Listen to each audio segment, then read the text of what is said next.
నేను ధార్వాడ్‌లో నివసించేవాడిని. 1980లో ఒక అధికారిక పర్యవేక్షణ కోసం హైదరాబాద్‌కి వచ్చినప్పుడు, అక్కడ రైల్వేలో పనిచేస్తున్న నా స్నేహితుడిని కలిశాను. అక్కడ మహాగావ్ అంటే గుల్బర్గా జిల్లాలో మకాం చేస్తున్న పరమాచార్య స్వామివారిని సందర్శించి, స్వామివారి ఆశీస్సులు తీసుకోమని నా స్నేహితుడు నాకు సూచించాడు. మహాగావ్‌కు టాక్సీలో వెళ్ళి, షోలాపూర్ నుండి నా స్థలానికి ట్రైను ద్వారా వెళ్ళమని చెప్పి, దానికి కావలసిన టిక్కెట్లు సిద్ధం చేశాడు. నేను హైదరాబాద్‌లో కొన్ని దానిమ్మ పళ్ళను కొని, టాక్సీలో మహాగావ్‌కు బయలుదేరాను. ఎత్తుగా ఉన్న ఒక వేదికపై కూర్చున్న మహాస్వామివారిని చూడగానే నేలపై పడి 6 సార్లు సాష్టాంగ నమస్కారం చేశాను. స్వామివారు సూటిగా నా వైపు చూశారు. స్వామివారి దగ్గర ఉన్న ఒక యువకుడు నా గురించి చెప్పమని అడిగాడు. నా ఉద్యోగం, నా పేరు, తల్లి వైపు వారు, తండ్రి వైపు వారు అన్నీ వివరించాను. అయినా స్వామివారు ఎటువంటి ప్రతిస్పందన లేకుండా అలా చూస్తూనే ఉన్నారు. ఇక నా ప్రయత్నాలు విఫలమయ్యాయని భావించి స్వామివారి వద్ద నుండి మరలిపోదాం అనుకుంటుండగా, ఇతను ఎన్ని నమస్కారాలు చేశాడు అని ఆ సహాయకుడిని అడిగారు స్వామివారు. 2 అని చెప్పగానే అక్కడే ఉన్న మరొక యువకుడిని అడిగారు. అతను 1 అని చెప్పాడు. వెంటనే స్వామివారు ఆ సహాయకుని వైపు తిరిగి, ఎందుకు 6 సార్లు నమస్కరించాడు అని అడిగారు. ఆ సహాయకుడు నన్ను అడగ్గా, నేను చిన్నప్పుడు మా నాన్నమ్మతో కలిసి స్వామివారి దర్శనానికి వెళ్ళినప్పుడు ఒక నమస్కారం చేసి పారిపోవడానికి ప్రయత్నించినప్పుడు ఆమె నన్ను 6 నమస్కారాలు చేయమని చెప్పింది అని తెలిపాను. నా సమాధానం వినగానే నాకు మా నాన్నమ్మ గుర్తున్నారేమో కనుక్కోమని సహాయకునికి చెప్పారు. బాగా గుర్తున్నారని, ఆమె శరీరం విడిచిపెట్టేటప్పటికి నాకు 26 ఏళ్లని కూడా తెలిపాను. 1948లో తిరువడై మరదూర్లో మీ నాన్నమ్మ తనతో పాటు కాకీ నిక్కరు వేసుకున్న నిన్ను కూడా దర్శనానికి తీసుకువచ్చింది. నువ్వొక నమస్కారం చేసి పరిగెత్తడానికి ప్రయత్నించగా ఆమె నిన్ను పిలిచి 6 నమస్కారాలు చేయమని చెప్పింది. నీకు గుర్తుందా అని అడిగారు స్వామివారు. సిగ్గుతో నాకు గుర్తులేదని తెలిపాను. ఎప్పుడో ఒకసారి దర్శనానికి వచ్చే నాలాంటి సామాన్య భక్తుల విషయాలను కూడా అంతలా గుర్తుపెట్టుకోగలిగిన మహాత్ములు స్వామివారు. ఒకసారి నా విశ్వవిద్యాలయ పరీక్షల సమయంలో స్వామివారి ఆశీస్సుల కోసం మా నాన్నమ్మతో కలిసి దర్శనానికి వెళ్ళాను.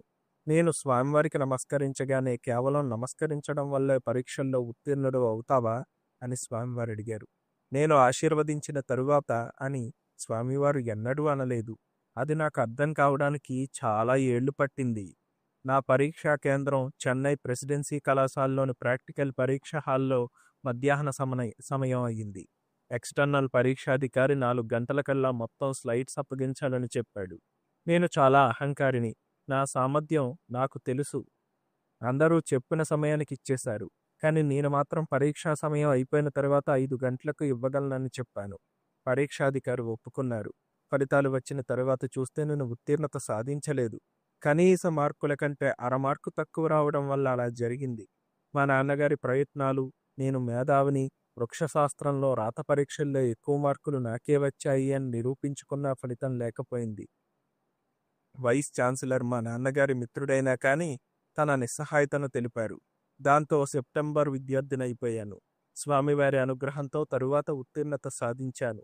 కేరళలో 24 సంవత్సరాలుగా చేస్తున్న ఉద్యోగాన్ని 1980లో వదిలేసి చెన్నైలో ఒక కర్మాగారం ప్రారంభించదలిచి నా భార్యతో కలిసి స్వామివారి దర్శనానికి వెళ్ళాను. స్వామివారు సానుకూలంగా స్పందించకపోవడంతో కొత్త ఉద్యోగంలో చేరడానికి అనుమతి కోరాను. స్వామివారు అందుకు సమ్మతించి నేను వెళ్ళబోతుండగా పూల తోటను ఎందుకు పెట్టరాదని అడిగారు. నాకు ఆ ఆలోచన అంతగా నచ్చకపోవడంతో నీ ఆశీస్సులు ఉంటే చేయగలను అని సమాధానమిచ్చాను. తరువాత కొత్త ఉద్యోగంలో చేరి మంచి స్థితికి వచ్చాను. 1992లో వ్యవసాయంలో అడుగు పెడదామని నిర్ణయించుకున్నాను. భాగస్వామ్యం కోసం థాయిలాండ్కు వెళ్ళి మొత్తం వివరాలతో స్వామివారి ఆశీస్సుల కోసం దర్శనానికి వెళ్ళాను. స్వామివారి ఆశీస్సులు అందుకున్న తరువాత విషయం ఏమిటని అడగ్గా ప్రణాళిక మొత్తం వివరించాను. వెంటనే స్వామివారు బందిక, నకుల అన్న పదాలను ఉచ్చరించారు. నాకు ఏమీ అర్థం కాకపోవడంతో నా పరిస్థితి చూసి అవి ఆయుర్వేదంలో ఉపయోగించే ఆర్చిడ్స్కు సంస్కృత పదాలని తెలిపారు. వాటిని చెప్పడానికి తమిళంలో సరైన పదాలు లేవని వివరించారు. ఆయుర్వేదము, వృక్షశాస్త్రము మరియు భాషాశాస్త్రాలపై స్వామివారికి ఉన్న అపారమైన జ్ఞానానికి ఆశ్చర్యపోయాను. స్వామివారి వద్ద నుండి సెలవు తీసుకుంటుండగా 1980లో దర్శనానికి వచ్చినప్పుడు జరిగిన విషయాలను, సంభాషణలను గుర్తు చేస్తూ చెన్నైలో కర్మాగారం ప్రారంభించడానికి స్వామివారి అనుమతి కోరినప్పుడు పూల తోటలు సాగు చేయమని స్వామివారు నన్ను ఆదేశించిన విషయం గుర్తుకు వచ్చింది. స్వామివారి దూరదృష్టి అసామాన్యం. కియ నటరాజన్. అపార కరుణా సింధుం జ్ఞానదం శాంతరూపిణం శ్రీ చంద్రశేఖర గురుం ప్రణమాను ముదాన్వహం.